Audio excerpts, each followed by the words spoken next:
Hello students, welcome to Chandan Logics and welcome to Indian political system, the syllabus and weightage analysis. Okay, see, for any competitive examination, when you are preparing for any competitive examination, one of the most important thing is called the weightage analysis.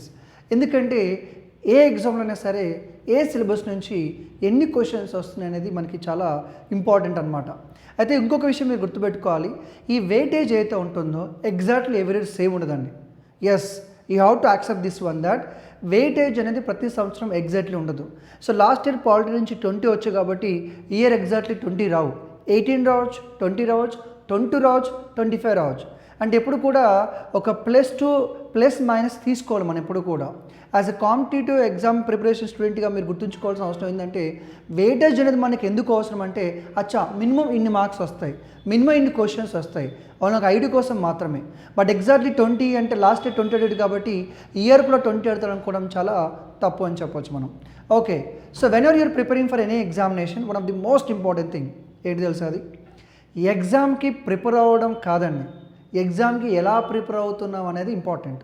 నేను మళ్ళీ చెప్తాను చూడండి, ఎగ్జామ్కి prepare అవ్వడం కాదు, అది important కాదు, ఎగ్జామ్కి ఎలా ప్రిపేర్ అవుతున్నాం అనేది చాలా ఇంపార్టెంట్. మరి ఎగ్జామ్కి ఎలా ప్రిపేర్ అవ్వాలి, ఒక సబ్జెక్ట్లో హైయెస్ట్ మార్క్స్లో అంటే ఏం చేయాలంటే just one of the first thing is called syllabus అండి. మీరు ఏ ఎగ్జామ్ అని తీసుకోండి, ప్రతి ఒక్క సబ్జెక్ట్ని మీరు తీసుకోవాలి, ఆ సబ్జెక్ట్ని తీసుకొని దగ్గర పెట్టుకొని ఆ సబ్జెక్ట్లో అంటే ఆ సిలబస్ ఏంటి, ఏ చాప్టర్స్ అడుగుతున్నారు, ఏ చాప్టర్స్ అడగట్లేదు, అసలు సిలబస్ అంటే లిమిట్ ఏంటి, నువ్వు ఎంతవరకు చదవాలి, అది ఓషనా మరి గంగా రివరా లేకపోతే పక్క ఉన్న డ్యామా అనేది మనం ఫస్ట్ తెలుసుకోవాల్సి ఉంటుంది. Next one previous questions. Yes, previous question analyse చేయడం. చాలామంది స్టూడెంట్స్ ఏం చేస్తున్నారంటే ప్రీవియస్ క్వశ్చన్ ప్రాక్టీస్ చేస్తున్నారు. ప్రీవియస్ క్వశ్చన్ ప్రాక్టీస్ కాదు, ఫస్ట్ మీరు చేయాల్సింది అనాలిసిస్ ఆఫ్ ప్రీవియస్ క్వశ్చన్స్. ఎందుకని మేము ప్రీవియస్ క్వశ్చన్స్ చూడమని సజెస్ట్ చేస్తామో తెలుసా, the way they are asking questions is the most important thing. ఇక్కడే చాలామంది స్టూడెంట్స్ ఫెయిల్ అవుతున్నారు. ఇక్కడంటే ఎగ్జామినేషన్లో క్వశ్చన్స్ ఈ సబ్జెక్ట్ నుంచి ఎలా అడుగుతున్నారని చాలా ఇంపార్టెంట్ అండి. ఇప్పుడు హిస్టరీ, పాలిటీ, జాగ్రఫీ అనేది సివిల్స్కి ఉంది, ఎస్ఎస్సికి ఉంది, ఎస్ఐ కానిస్టేబుల్ గ్రూప్ 1 నుంచి గ్రూప్ 4 వరకు అన్ని ఎగ్జామ్స్లో హిస్టరీ, పాలిటీ, జాగ్రఫీ, ఎకానమీ ఉంది. కానీ ప్రశ్నలు అడిగే విధానం ఒకటేనా, కాదు కదండి. ఇప్పుడు ఇదే పాలిటీ నుంచి ఆర్ఆర్బీలో క్వశ్చన్స్ వెరీ డైరెక్ట్ క్వశ్చన్స్ ఉంటాయి, ఈజీగా పెట్టే క్వశ్చన్స్ ఉంటాయి. కానీ మరి ఎస్ఐ ఎగ్జామ్లో చాలా డిఫరెంట్ ఉంటుంది. సో అందుకని ఏం చేయాలి, మనం ప్రతి సబ్జెక్ట్ ప్రీవియస్ క్వశ్చన్స్ పక్కన పెట్టుకొని ఆ క్వశ్చన్స్ అడిగే విధానం ఎలా ఉంది, డైరెక్ట్గా ఉందా, ఇండైరెక్ట్గా ఉందా, టఫ్గా ఉందా, మోడరేట్గా ఉందా, మరి మనం డీప్గా చదవాలా, పైన బిట్స్ చదివితే సరిపోతుందా అనేది ఐడియా రావాలంటే ఫస్ట్ ప్రీవియస్ క్వశ్చన్స్ అనలైజ్ చేయాలి. Next revision. Of course for regarding general studies you how to revision ఎన్నిసార్లు చదివితే అంత ఈజీ గుర్తుంటుంది. ఒకసారి చదవగానే బుక్ పక్కన పడేసి రోబోలాగా నాకేం గుర్తున్నట్లా అంటే అట్లా కుదరదు అది. సో ఎంత రిపీటెడ్గా చదివితే అంత ఈజీగా ఉంటుంది. Next practice. For general studies you how to practice more number of questions. Each and every subject మీద ఎంత లేదన్నా మీరు ఒక 500 క్వశ్చన్ ప్రాక్టీస్ చేయాలండి. ప్రతి సబ్జెక్ట్ మీద 500 క్వశ్చన్ ప్రాక్టీస్ చేయాలి. అప్పుడే మనం ఎంత ప్రిపేర్ అయ్యామో మనకు తెలుస్తుంది, ఇంకెంత ప్రిపేర్ అవ్వాలో కూడా తెలుస్తుంది. Okay, next change of pattern. See, every examination there is a change in the pattern, the way they are asking questions. If you see the previous, for example, President of India removed, it is a simple and direct question. President of India removed by A. Supreme Court, B. Parliament, 3. Parliament and State Assembly, and only Lok Sabha, and none of these. What is the answer? President of India removed by Parliament. This is a direct and straightforward question. ఇది ఒకప్పుడు ఇలా ఉండేది, ఇప్పుడు కూడా ఉంది, but trend మారింది. Trend ఎలా మారిందో ఒకసారి చూద్దాం మనం.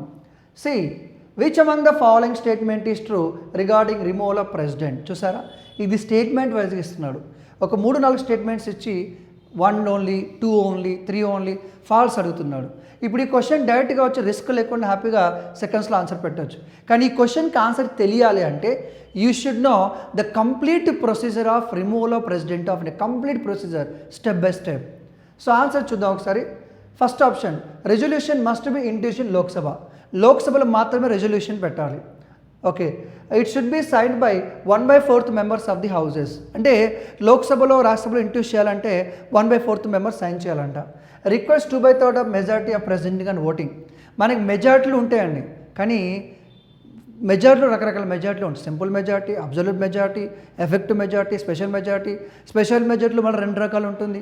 మరి ఏ మెజారిటీ మనకు క్లారిటీ ఉండాలి. అంత డైరెక్ట్గా 2/3 అంటే ఏంటి బై? 2/3 ఆఫ్ ప్రెజెంటింగ్ అండ్ ఓటింగా, అదే 2/3 of total strength of the హౌసా, అది ఎఫెక్టివ్ మెజారిటీ ఏంటి? ఒక క్లారిటీ మనకు ఉండాలి.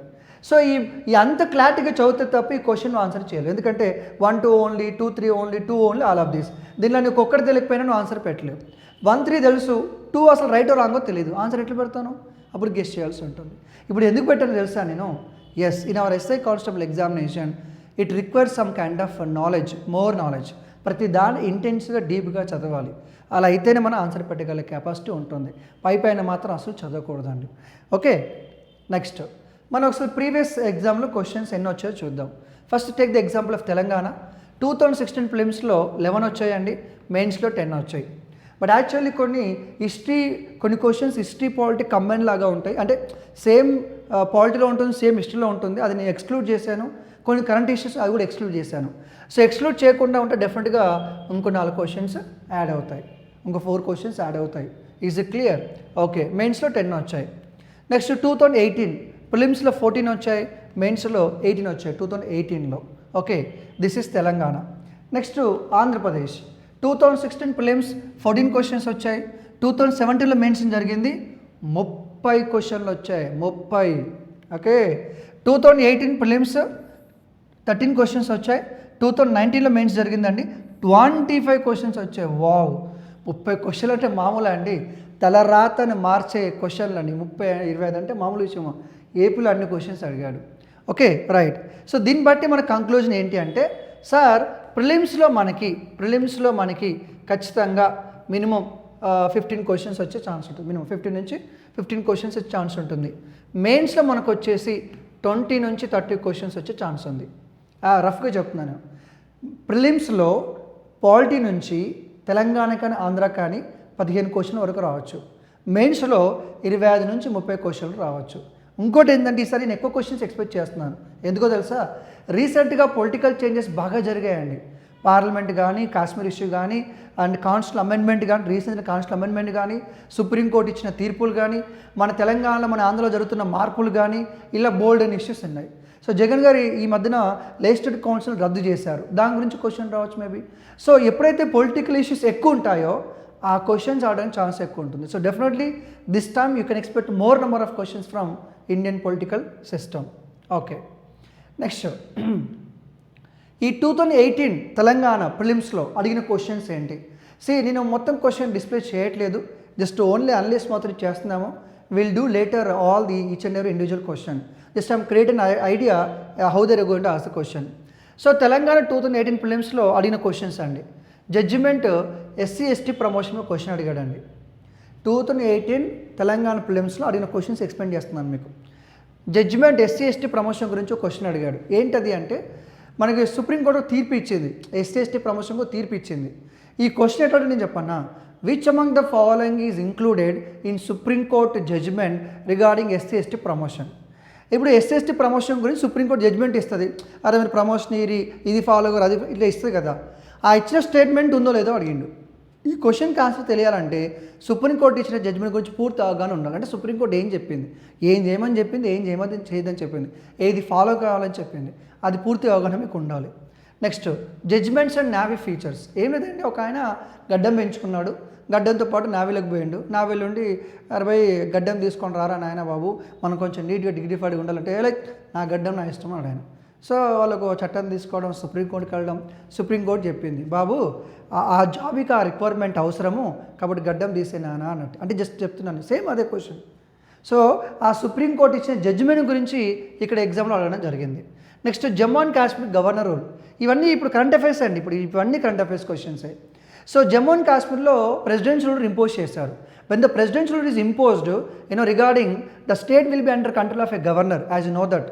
Okay, right. అంటే ప్రెసిడెంట్ కంట్రోల్లో ఉంటుంది, ప్రెసిడెంట్ తరఫున గవర్నర్ రూల్ చేస్తూ ఉంటాడు. ఆ క్వశ్చన్ ఏమడిగాడంటే, ఏ స్టేట్ ఒకప్పుడు క్వశ్చన్ అనుకోండి, recently in which of the following state presidential rule impose అని డైరెక్ట్ క్వశ్చన్ అడుగుతాడు. కానీ ఇక్కడ క్వశ్చన్ ఎలా అడిగాడో చెప్పనా, which of the following statement is true regarding presidential rule in Jammu and Kashmir. A సోన్సో governor ఉన్నాడు, సోన్సో డేట్ నుంచి ఇంపోజ్ చేశారు, ఇట్లా అడిగాడు అనమాట. అంటే నీకు Jammu and Kashmir emergency impose చేస్తే సరిపోదు. ఆ ఎమర్జెన్సీ ఏ డేట్ని స్టార్ట్ అయింది, ఎన్ని రోజులు అయింది, అప్పుడు గవర్నర్ ఎవరు ఉన్నారు, ఇప్పుడు ప్రెసిడెంట్ ఎవరు ఉన్నారు, ఎందుకు ఇంపోజ్ చేశారు, ఈ క్లియర్ ఇన్ఫర్మేషన్ నీకు తెలిస్తే తప్ప ఈ క్వశ్చన్కి ఆన్సర్ తెలియదు. సింపుల్గా నువ్వు emergency Jammu and Kashmir impose చేశారు ఆయన బిట్టు గుర్తుపెట్టుకుంటే మాత్రం మీకు ఎగ్జామ్లో మార్క్స్ రావు. Next OBC commission. అప్పుడు కూడా ఏంటంటే ఓబీసీ కమిషన్ ఎక్స్టెన్షన్ చేశారన్నమాట. ఎగ్జామ్లో ఎలా అడిగాడంటే ఏ కమిషన్ ఎక్స్టెన్షన్ చేసిన అడగలేదండి. ఎలా అడిగాడు, recently OBC commission tenure extended which of the following statement is true, 6 months extension చేశారు, రోహిణి గారు చైర్మన్గా ఉన్నారు, ఇలా అని చెప్పి స్టేట్మెంట్స్ ఇచ్చాడు. సో అది అంటే కరెంట్ అఫైర్స్ కూడా ఇన్ డీటెయిల్గా చదివితే తప్ప మనం ఆన్సర్ చేయలేమండి. Next central state relation article ఒకటి అడిగాడు, ఫండమెంటల్ డ్యూటీ ఒకటి అడిగాడు, and governor to president. Usually assembly bill pass చేసి గవర్నర్కి పంపిస్తుంది, సెంటర్లో పార్లమెంట్ బిల్ పాస్ చేసి ప్రెసిడెంట్ పంపిస్తుంది. అయితే గవర్నర్కి ఒక స్పెషల్ పవర్ ఉంది. ఏంటంటే whenever the state assembly sent bill to governor he can send the bill to president అనమాట. అంటే ఏంటి, ఆ బిల్ని ప్రెసిడెంట్కి పంపించవచ్చు. ఎవరు, గవర్నర్ ప్రెసిడెంట్కి బిల్లు పంపించచ్చు అనమాట. సో దాని గురించి అడిగాడు. సో ఆ ప్రెసిడెంట్ ఎస్ చెప్తాడా, నో చెప్తాడా, ఏంటి ఆర్టికల్ ఏంటి, మొత్తం డేటా తెలిసి ఉండాలి. నెక్స్ట్ పార్లమెంట్ లా మేకింగ్ ఒక క్వశ్చన్, ఫినాన్స్ కమిషన్ గురించి ఒక క్వశ్చన్ అడిగాడు.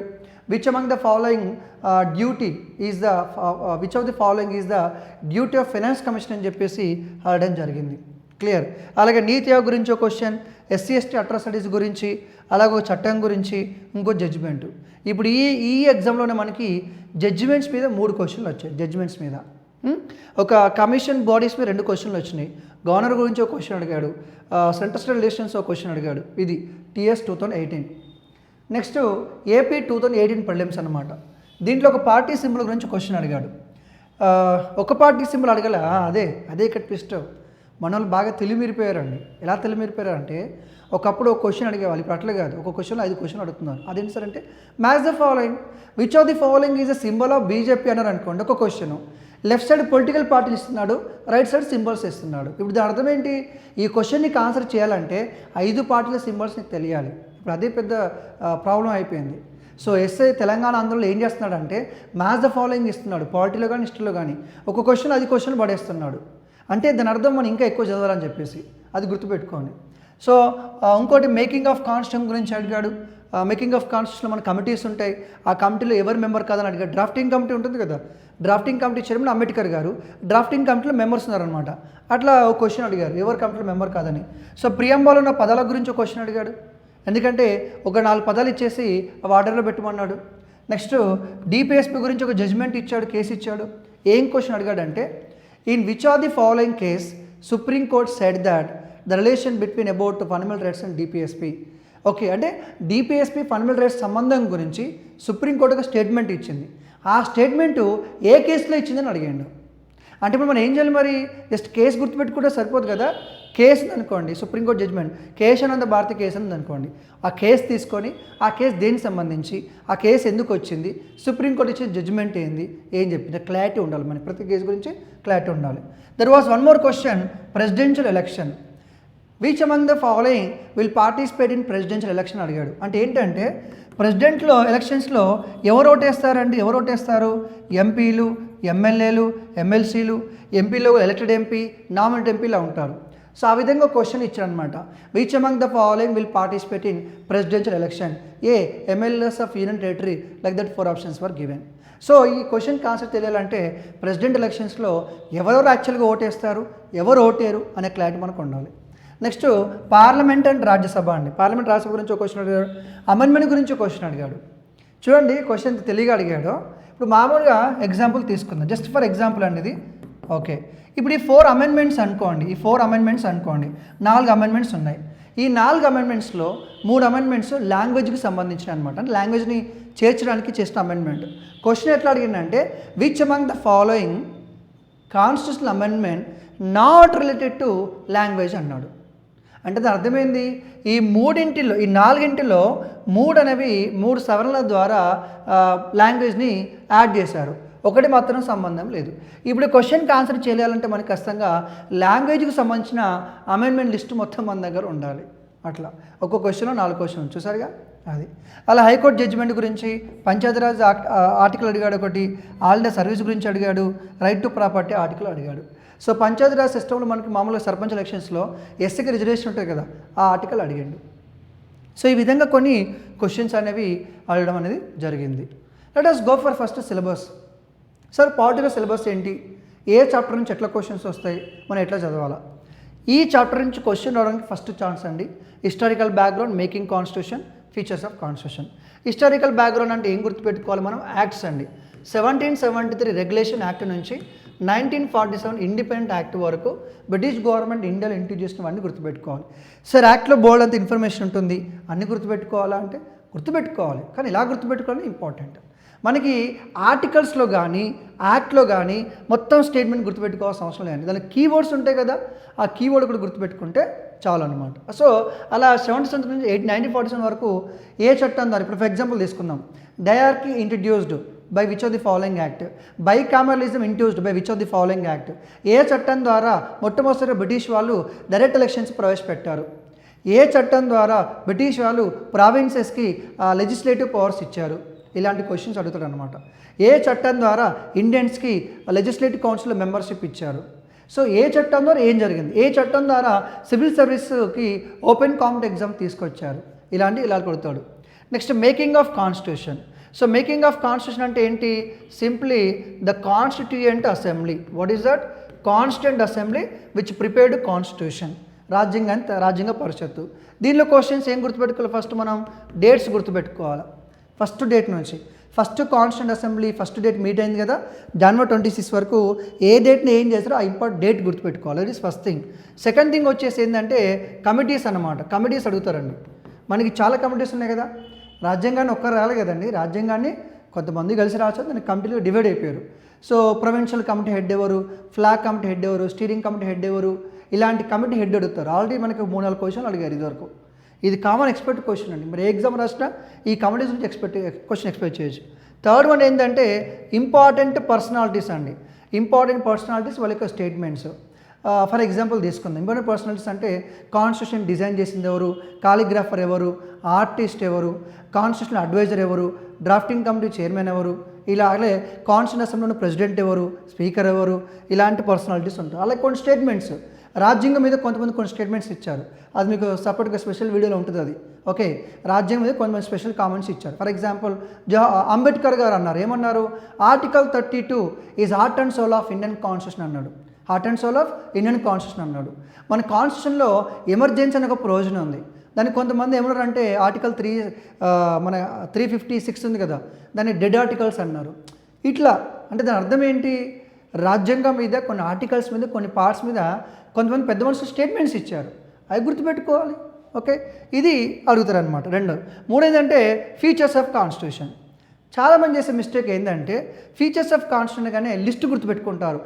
ఫెడరల్, యూనిటరీ, ఎలక్షన్ అట్లా కాదండి. ఫెడరలిజం అంటే ఏంటి, పార్లమెంటరీ వ్యవస్థ అంటే ఏంటి, యూనిటరీ ఫామ్ ఆఫ్ గవర్నమెంట్ అంటే ఏంటి, ప్రెసిడెన్షియల్కి పార్లమెంటరీ ఫామ్ ఆఫ్ గవర్నమెంట్కి తేడా ఏంటి, డెమోక్రసీకి ఉన్న క్వాలిటీస్ ఏంటి, అంటే what are the features of democracy, what are the features of federalism. రేపు అడుగుతాడు అనమాట. ఏమని అడుగుతాడు? Which among the following is a feature of federalism అంటాడు. A centre has more relations, B centre state has in equal relations అని. Which among the following is a feature of direct democracy అంటాడు. మరి direct democracy అంటే ఏంటి, మరి constitutional monarchy అంటే ఏంటి, ఇలా మొత్తం మనకి టర్మినాలజీ మీనింగ్ తెలిసి ఉండాలి, మన రాజ్యాంగంలో ఫీచర్స్ కూడా తెలిసి ఉండాలన్నమాట. సో జస్ట్ పదం కాదు, దాని డీటెయిల్ మీనింగ్ కూడా మనకు తెలిసి ఉండాలి. నెక్స్ట్ పార్ట్ వైజ్కి వెళ్తే ఇంపార్టెంట్ పార్ట్స్ చెప్తాను ఇక్కడ.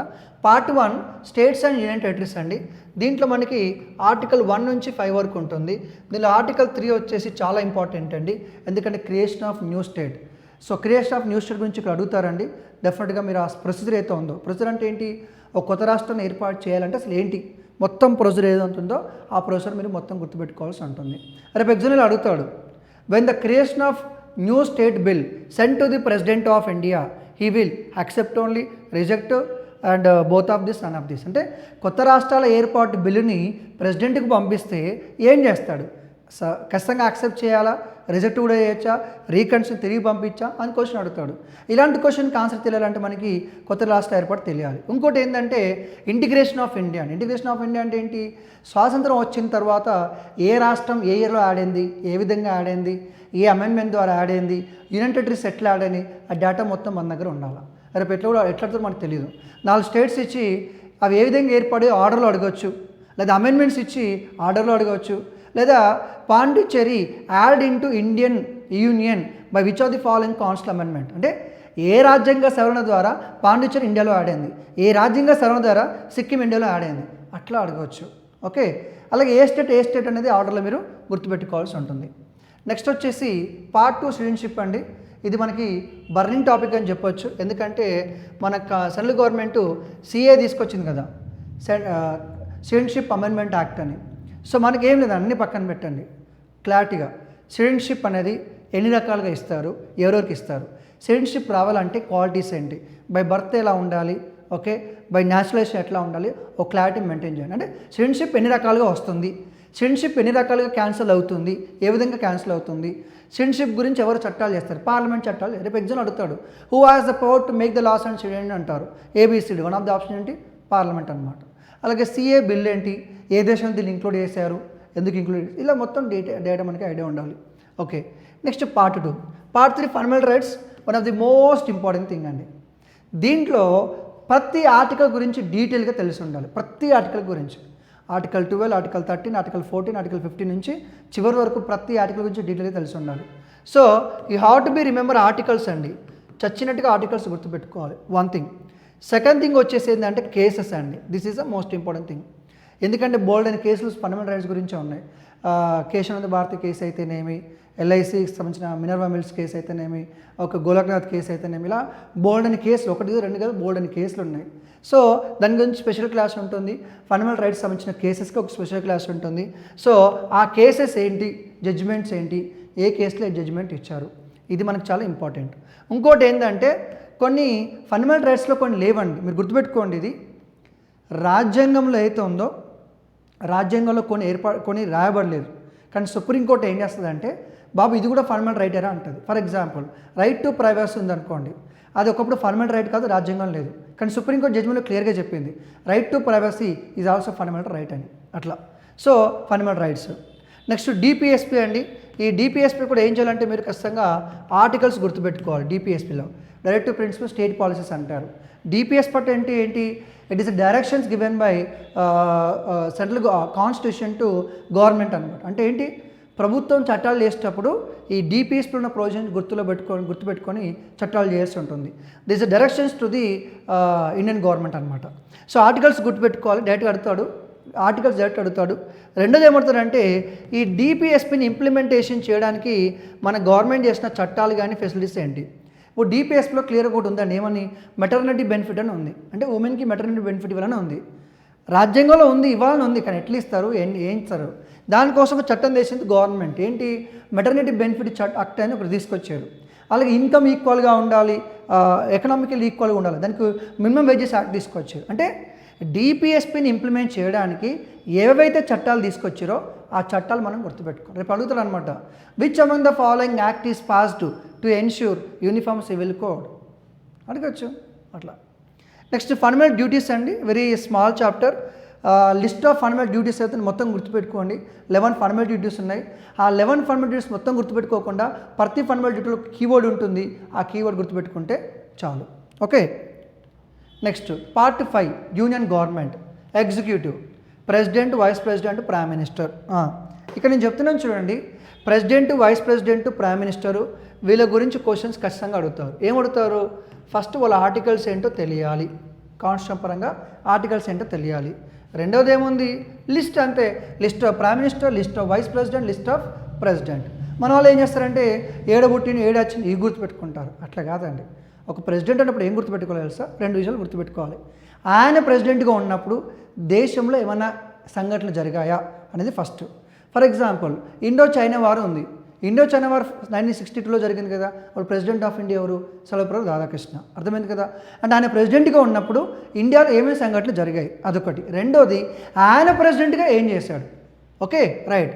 సో ఆయన ప్రెసిడెంట్గా ఉన్నప్పుడు ఏం జరిగింది, యాజ్ ఎ ప్రెసిడెంట్ ఆయన ఏం చేసిండు, ఏదైనా బిల్లు నాపిండా. సో ఇప్పుడు ఎగ్జామ్ అడుగుతాడు, which among the following president used pocket veto లేదా సస్పెన్సివ్ వీటో అని అడుగుతారు అనమాట. సో ఇలాంటి క్వశ్చన్స్ ఆయన ప్రెసిడెంట్గా ఉన్నప్పుడు ఏం చేశాడు. మూడోది ఏంటి, ఆయన యొక్క బ్యాక్గ్రౌండ్ అంటే మరి ఏడ పుట్టిండు, ఏడ పెరిగిండు, ఆయన అంతమంది కొన్ని చీఫ్ మినిస్టర్గా వేసిండా, ప్రెసిడెంట్గా, వైస్ ప్రెసిడెంట్గా వేసిండా, ఆయన పుస్తకాలు రాసిండా, ఆయన కైత్వాలు రాసిండా, ఆయన స్లోగన్స్ ఇచ్చిండా, ఆయన పర్సనల్ ఇన్ఫర్మేషన్ గుర్తుపెట్టుకోవాలి. అంటే 3 ఫాలో కావాలి. ఆయన ప్రెసిడెంట్గా, ఆయన ప్రైమ్ మినిస్టర్గా ఉన్నప్పుడు ఏం జరిగింది, యాజ్ ఎ ప్రైమ్ మినిస్టర్గా, యాజ్ ఎ ప్రెసిడెంట్గా ఆయన ఏం చేశాడు, ఆయన పర్సనల్ బ్యాక్గ్రౌండ్ ఏంటి, ఈ 3 చదివితేనే మనకి క్లారిటీ వస్తుంది. అప్పుడు ఎగ్జామ్లో ఏ క్వశ్చన్ అయినా సరే ఆన్సర్ పెట్టే కెపాసిటీ మన దగ్గర ఉంటుంది. అది okay, right. Next legislature, parliament గురించి పూర్తి అవగాహన ఉండాలి. ఎలాంటి అవగాహన ఉండాలి, పార్లమెంట్ 3 సెషన్స్ ఉంటాయి, బిల్స్ ఎట్లా పాస్ చేస్తారు, ఎన్ని రకాల బిల్స్ ఉంటాయి, పార్లమెంట్ టర్మినాలజీ ఏముంటుంది, పార్లమెంట్లో కమిటీస్ ఏముంటాయి, what is Lok Sabha, what is Rajya Sabha, వాటి యొక్క స్ట్రెంత్ ఏంటి, స్పీకర్ డ్యూటీస్ ఏంటి, ఎలా తీసేస్తారు, అలాగే vice president, Rajya Sabha chairman duties ఏంటి, ఈచ్ అండ్ ఎవ్రీథింగ్ అండి. Confidence motion, no confidence motion ఉంటుంది, అదే అవిశ్వాస తీర్మానం, విశ్వాస తీర్మానం అంటారు. ఆ తీర్మానం ఎవరు ఇంట్యూజ్ చేస్తారు, ఎంత మెంబర్స్ సైన్ చేయాలి, తీర్మానం పాస్ అయితే ఏమవుతుంది, పాస్ కాకపోతే ఏమవుతుంది, ఇలా పార్లమెంట్ టర్మినాలజీ అండి. కోరం అంటే ఏంటి, ఇలా ఈచ్ అండ్ ఎవ్రీథింగ్ మీకు గుర్తుండాలి. మనం ఏమనుకుంటాం, క్వశ్చన్ అవర్ అంటారు. క్వశ్చన్ అవర్ అంటే ఏంది, క్వశ్చన్ అవర్ అంటే అయిపోద్దా, క్వశ్చన్ అవర్ ఎప్పుడు స్టార్ట్ అవుతుంది, అది ఎంతసేపు ఉంటుంది, ఎన్ని క్వశ్చన్స్ అడగచ్చు, ఎన్ని రకాల క్వశ్చన్స్ ఉంటాయి, అది మరి రాజ్యాంగంలో ఉందా లేకపోతే ఎక్కడుందా. రేపు ఎగ్జామ్లో అడుగుతాడండి, question hour is in India A mentioned in the constitution, B mentioned in the parliament rules book, C traditional it is in used అంటాడు. అంటే క్వశ్చన్ అవర్ మనం విన్నాం, కానీ క్వశ్చన్ అవర్ ఎట్లా వచ్చింది, రాజ్యాంగంలో మెన్షన్ చేశారా, రూల్స్ బుక్లో ఉందా, మరి ట్రెడిషనల్గా తీసుకొచ్చారా, మరి ఏంటిది ఏదైనా దేశం నుంచి తీసుకొచ్చారా, ఇట్లా సంపూర్ణ అవగాహన అనేది మనకి ఖచ్చితంగా ఉండాలి. సో టైప్స్ ఆఫ్ బిల్స్ ఏంటి, బిల్స్ ఎలా పాస్ చేస్తారు, పార్లమెంట్ ప్రొసీజర్ ఎలా ఉంటుంది, మొత్తం ఇన్ఫర్మేషన్ మన దగ్గర ఉండాలన్నమాట. సేమ్ ఇలాగే మనకి స్టేట్ ఉంటుందండి, అక్కడ ప్రెసిడెంట్ ఉన్నట్టు ఇక్కడ గవర్నర్ ఉంటాడు, అక్కడ ప్రైమ్ మినిస్టర్ ఉన్నట్టు ఇక్కడ చీఫ్ మినిస్టర్ ఉంటాడు, మిగతాదంతా సేమ్ టు సేమ్. తర్వాత లెజిస్లేచర్, అక్కడ పార్లమెంట్ ఉంది, ఇక్కడ అసెంబ్లీ ఉంటుంది, అక్కడ లోక్సభ రాజ్యసభ ఉంటుంది, ఇక్కడ లెజిస్లేటివ్ అసెంబ్లీ లెజిస్లేటివ్ కౌన్సిల్ ఉంటుంది. బట్ లెజిస్లేటివ్ కౌన్సిల్ అన్ని స్టేట్స్కి లేదు, అది మీకు తెలిసిందే. ఓకే, సేమ్ అండి, పార్లమెంట్లో ఎలా ఉంటుందో ఇక్కడ స్టేట్లో కూడా అలాగే ఉంటుంది, లిటిల్ బిట్ డిఫరెన్స్ ఉంటుంది. ఆ డిఫరెన్స్ తప్పితే యాస్టీస్గా సేమ్ ఉంటుంది. ఆర్టికల్స్ పేర్లు మారుతాయి తప్ప పవర్స్ అయితే యాస్టీస్గా ఉంటాయి. Next local self government, Panchayati Raj municipality అండి. ఈ పంచాయతీరాజ్ మున్సిపాలిటీలో మనం ఏం గుర్తుపెట్టుకోవాలంటే 3 విషయాలు గుర్తుపెట్టుకోవాలి. ఒకటి ఏంటంటే ఈ సిస్టమ్ రావడానికి బోర్డ్ అని కమిటీస్ అపాయింట్ చేశారండి. పంచాయతీరాజ్ వ్యవస్థ రావడానికి బోర్డ్ అని కమిటీస్ అపాయింట్ చేశారు. సో ఫ్రమ్ దట్ 1954 నుంచి మొదలు పెడితే 1990s వరకు what are the committees which are appointed regarding Panchayati Raj municipality system. రేపు ఎగ్జామ్ అడుగుతాడు, which among the following committee first time recommended constitution status to Panchayati Raj అంటాడు. Which among the following committee recommended STs reservation in panchayat అంటాడు. యాక్చువల్గా Panchayati Raj system రాజ్యాంగంలో లేదు, కానీ కమిటీలు appoint చేసుకుంటూ వచ్చారనమాట. Okay, right. What or maybe ఆ కమిటీస్ ఏంటి, రికమెండేషన్స్ గుర్తుపెట్టుకోవాలి. రెండోది ఏంటంటే ఆర్టికల్స్ మీరు చచ్చినట్టు గుర్తుపెట్టుకోవాలి. ఎందుకంటే 243 ఉందనుకోండి, 243A, 243B, 243C ఇలా ఉంటాయన్నమాట. దీంట్లో కూడా ఏముంటాయి, రిజర్వేషను లేకపోతే ప్రమాణ స్వీకారం వాటి గురించి ఉంటుంది. లాస్ట్ టైం ఎగ్జామ్లో ఏం అడిగిండు, ఏ ఆర్టికల్ ప్రకారం పంచాయతీరాజ్ వ్యవస్థలో ఎస్సీ రిజర్వేషన్ ఉంటుందని అడిగాడు. అట్లా ఆర్టికల్స్ గుర్తుపెట్టుకోండి.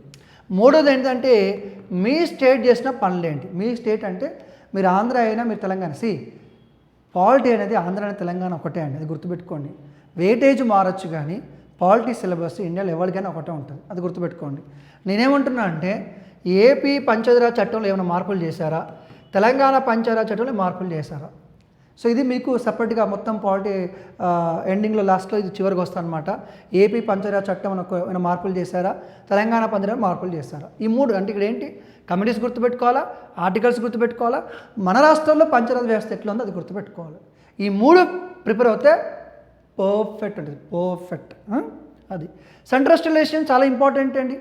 ఎందుకంటే మనం ఎప్పుడు చూస్తూనే ఉన్నాం, కేజ్రీవాల్ రోజు మోడీని తిడుతూనే ఉన్నాడు, కేజ్రీవాల్ తిడుతూ ఉన్నాడు, శివసేన మహారాష్ట్ర తిడుతూనే ఉన్నాడు, మాకు అధికారులు ఇవ్వట్లేదు అంటున్నారు. ఇప్పుడు కరోనా వచ్చింది ఓకే, హెల్త్ ఎవరి దాంట్లో ఉంటుంది, రాష్ట్ర జాబితా స్టేట్ లిస్ట్లో ఉంటుంది, హెల్త్ అనేది స్టేట్ లిస్ట్లో ఉంటుంది.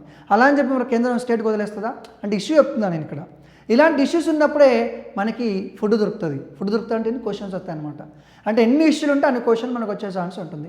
రేపు ఎగ్జామ్ అడగచ్చు, హెల్త్ ఏ లిస్ట్లో ఉంది, A central list, B state list, C concurrent list, ఇట్లా అడిగే క్వశ్చన్కి ఛాన్స్. అంటే సెంటర్కి స్టేట్కి ఏవైతే రిలేషన్స్ ఉంటాయో ఆర్టికల్స్ గుర్తుపెట్టుకోవాలా, ఇష్యూస్ కూడా గుర్తుపెట్టుకోవాలా. అది సో నోటిఫికేషన్ వచ్చిన తర్వాత మీకు మేము ఇచ్చే సర్ప్రైజ్ ఏంటంటే, నోటిఫికేషన్ వచ్చిన తర్వాత స్పెషల్ వీడియోస్ ఉంటాయి. ఏంటి, ఎస్పెషల్లీ పాలిటీ నుంచి ఎలాంటి వీడియోస్ ఉంటాయి, రీసెంట్గా వచ్చిన కేసెస్ ఏంటి, రీసెంట్గా వచ్చిన చేంజెస్ ఏంటి అనేది మీకు నోటిఫికేషన్ వచ్చాక ఎగ్జామ్ ముందు వీడియో ఉంటుంది. టెన్షన్ నాయమత్ కాదు. Okay, next SC ST provisions అండి. నా తెలిసి పాలిటీలో ఎస్సీ ఎస్టీ ప్రొవిజన్స్ లేకుండా మేబీ ఎగ్జామ్ ఉండదేమో. ఏదో రకంగా ఎస్టీ ఎస్టీ ప్రొవిజన్స్ అడుగుతున్నాడు. ఆ చట్టాల గురించి అడుగుతున్నాడు. ఇండిపెండెన్స్ వచ్చినప్పటి నుంచి ఎస్టీ గురించి 4 చట్టాలు చేశారు. సివిల్ రైట్స్ యాక్ట్ కానీ, ఎస్సీ ఎస్టీ అట్రాసిటీ కానీ. ఆ చట్టాలు ఏంటి, దానిలో ప్రొవిజన్స్ ఏంటి, ఏ ఇయర్లో పాస్ చేశారు. అలాగే ఎస్సీ కమిషన్ ఉంది, దాంతోపాటు ఎస్టీ కమిషన్ కూడా ఉంది. ఇలా ఎస్సీ ఎస్టీ ఇంకోటి ఈ కాకుండా సుప్రీంకోర్టు ఇచ్చిన తీర్పులు ఉన్నాయి చూసారా. ఎస్సీ ఎస్టీకి సంబంధించిన చట్టాలు ఏంటి, ఎస్టీ ఎస్టీకి రాజ్యాంగంలో ప్రొవిజన్స్ ఏంటి, ఎస్సీ కమిషన్ ఏంటి, ఎస్టీ కమిషన్ ఏంటి, సుప్రీంకోర్టు వాళ్ళ కోసం ఇచ్చిన జడ్జిమెంట్స్ ఏంటి, ఇవన్నీ ఫాలో అవ్వాలి. ఇవన్నీ ఫాలో అవుతే ఏమవుతుంది, అప్పుడు ఏ క్వశ్చన్ అడిగినా సరే ఆన్సర్ చెప్పే కేపబిలిటీ మన దగ్గర ఉంటుంది. ఇట్లా పర్ఫెక్ట్గా ఫాలో అవ్వాలి. నెక్స్ట్ జ్యుడిషియరీ, సుప్రీంకోర్టు సంబంధించిన ఆర్టికల్స్ ఏంటి సింపుల్గా. దాంతోపాటు ఇంకోటి ఏంటి, సుప్రీంకోర్టు యొక్క పవర్స్ ఏంటి, who will appoint the judges, how they will remote, what are the grounds ఏంటి, ఆ మెజారిటీ ఏంటి, ఇప్పటివరకు ఎవరిని తీసేశారు, ఇలాంటివన్నీ అడుగుతూ ఉంటారు బేసికల్గా. సో సుప్రీంకోర్టు పవర్స్, డ్యూటీస్ ఇవన్నీ అడుగుతారు. ఓకే, ఇది కాకుండా one of the most important thing ఏంటంటే సుప్రీంకోర్టు కేసెస్, జడ్జిమెంట్స్ అండి. ఇది చాలా ఇంపార్టెంట్. ఒకప్పుడు ఏమన్నారు, వైఫ్ అండ్ హస్బెండ్ ఉన్నారు అనుకోండి, for example wife and husband కాబట్టి వాళ్ళు ఏం చేస్తుంటే చెల్లుతుంది అన్నట్టుగా ఒక కేసు ఇచ్చారు. తర్వాత ఏమన్నారు, వైఫ్కి ఇష్టం లేకుండా హస్బెండ్ చేసినా సరే రేప్ కింద వస్తున్నట్టుగా అన్నారు. తర్వాత ఏమన్నారు, ఇద్దరు పెళ్లి కాకుండా కలిసి ఉన్న తప్పు అన్నారు. తర్వాత అన్నారు, ఇద్దరు పెళ్లి కాకపోయినా కలిసి సహజీవనం చేయొచ్చు అన్నారు. ఇట్లాంటి ఇక్కడ ఎందుకు చెప్తున్న ఎగ్జాంపుల్స్ అనేవి, సిచ్యుయేషన్స్ అనేవి మారుతూ ఉన్నాయండి, పరిస్థితులు మారుతూ ఉంటాయి. పరిస్థితులు మారితే రాజ్యాంగం మారుతుంది, పరిస్థితులు మారితే సుప్రీంకోర్టు జడ్జిమెంట్ కూడా మారుతుంది. సుప్రీంకోర్టు ఎప్పుడే జడ్జిమెంట్ ఇస్తూ ఎవరికి తెలియదు, ఎందుకంటే వాళ్ళు కూడా మనుషులే. సిచ్యుయేషన్ బట్టి జడ్జిమెంట్స్ అనేవి మారుతుంటాయి. అది గుర్తుపెట్టుకోండి మీరు. పాలిటీలో ఫస్ట్ గుర్తుంచుకోవాల్సిన అవసరం ఏంటంటే, రాజ్యాంగం ఎప్పుడు ఒకలాగా ఉండదు, సిచ్యుయేషన్ ఎప్పుడు ఒకలాగా ఉండదు. సిచ్యుయేషన్ బట్టి సుప్రీంకోర్టు జడ్జిమెంట్స్ కూడా మారుతూ ఉంటాయి. ఇదే సుప్రీంకోర్టు మన తప్పు అంటది, ఈరోజు రైట్ అంటది, చెప్పలేదు. ఓకే సరే, సుప్రీంకోర్టు జడ్జిమెంట్స్. అలాగే హైకోర్టు, సబార్డినేట్ కోర్టులు 3 రకాల కోర్ట్స్ ఉంటాయి. 3 కోర్ట్స్ గురించి క్లియర్ తెలియాలి. అపాయింట్మెంట్, రిమూవల్, ఓత్ ఏంటి, వాళ్ళ శాలరీస్ ఏంటి, పవర్స్ ఏంటి, ఇవన్నీ గుర్తుపెట్టుకోవాల్సి ఉంటుంది. నెక్స్ట్ లాస్ట్గా చెప్పాను కదా, కేసులు, జడ్జిమెంట్స్ అని గుర్తుపెట్టుకోవాలి. ఇప్పుడు రీసెంట్గా ట్రిబుల్ ఆర్ని అరెస్ట్ చేశారు. ట్రిబుల్ ఆర్ అంటే మనకు తెలుసు, తెలుగు రాష్ట్రాల్లో మనకు ఆయనని ఎంపీ గారిని అరెస్ట్ చేశారు. అది సపోర్ట్ అగెన్స్ట్ నేను మాట్లాడిన కానీ, బట్ ఏ సెక్షన్ కింద అరెస్ట్ చేశారు, దేశద్రోహం కింద అరెస్ట్ చేశారు. దేశద్రోహం అంటే ఏంటి మరి, ఇట్లా ఏదైనా ఇష్యూ ఉన్నప్పుడు దాన్ని మనం పట్టేసుకోవాలి. సో పాలిటీ అంటేనే కరెంట్ అఫైర్స్. నెక్స్ట్ ఆర్గనైజేషన్స్ అండి. We have so many organisations are there. There are 3 types of organisations, constitutional, statutory, non constitutional, non statutory. ఏం లేదండి, రాజ్యాంగంలో ఉంటే రాజ్యాంగ సంస్థ, చట్టబద్ధంగా ఏర్పాటు చేస్తే స్టాచ్యురీ బాడీ అంటారు. రాజ్యాంగం లేదు, చట్టబద్ధంగా లేదు, ఏదో ఒక గవర్నమెంట్ ఆర్డర్ ఇచ్చి ఏర్పాటు చేస్తే non constitutional, non statuary body అంటారు. ఫర్ ఎగ్జాంపుల్ ఫినాన్స్ కమిషన్ కానీ, ఎలక్షన్ కమిషన్ కానీ, యూపీఎస్సీ కానీ, ఎస్పీఎస్సీ కానీ, ఇవన్నీ కాన్స్టిట్యూషనల్ బాడీస్. అలాగే నేషనల్ హ్యూమన్ రైట్స్ కమిషన్ కానీ, ఒక నేషనల్ చిల్డ్రన్ కమిషన్ కానీ, అలాగే ఇంకోటి లోక్పాల్ కానీ, లోకాయుక్త కానీ, ఇవన్నీ స్టాచ్యురీ బాడీస్ అన్నమాట. నీతి ఆయోగ్ ఉంది కదా, నాన్ కాన్స్టిట్యూషనల్, నాన్ స్టాచ్యురీ. వీటి గురించి క్వశ్చన్ అవ్వడానికి ఖచ్చితంగా 100% ఛాన్స్ ఉంటుందండి. సార్ ఏం గుర్తుపెట్టుకోవాలి సార్, ఫస్ట్ ఏం లేదండి, వాళ్ళని ఎవరు అపాయింట్ చేస్తారు, ఎలా రిమూవ్ చేస్తారు, మినిమం ఏజ్ ఎంత, మ్యాక్సిమం ఏజ్ ఎంత, ఇది appoint, remove, minimum age, maximum age. దీంతోపాటు వాళ్ళ యొక్క ఫంక్షన్స్, డ్యూటీస్ ఏంటి అంటే ఏం చేస్తారు, ఫంక్షన్స్, డ్యూటీస్ ఏంటి, అవి అట్లా గుర్తుపెట్టుకుంటే సింపుల్ అయిపోతుంది. Next persons, organisations.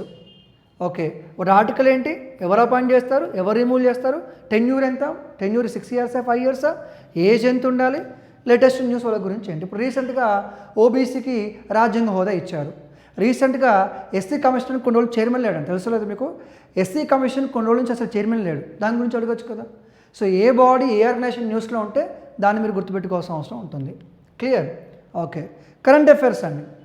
పాలిటీ అంటే కరెంట్ అఫైర్స్, కరెంట్ అఫైర్స్ అంటే polity.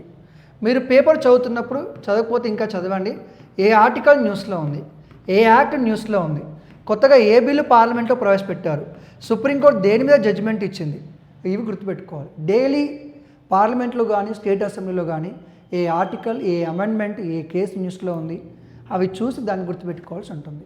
Is it clear? So current affairs are one of the most important thing regarding Indian political system. Current affairs base చేసుకుని అడుగుతారు. Okay, సరే syllabus explain చేశాను. Okay, అంత బాగానే ఉంది. This is what you can expect from Indian political system. చాలామంది అంటూ ఉంటారు Indian political system limited subject, that easy అని.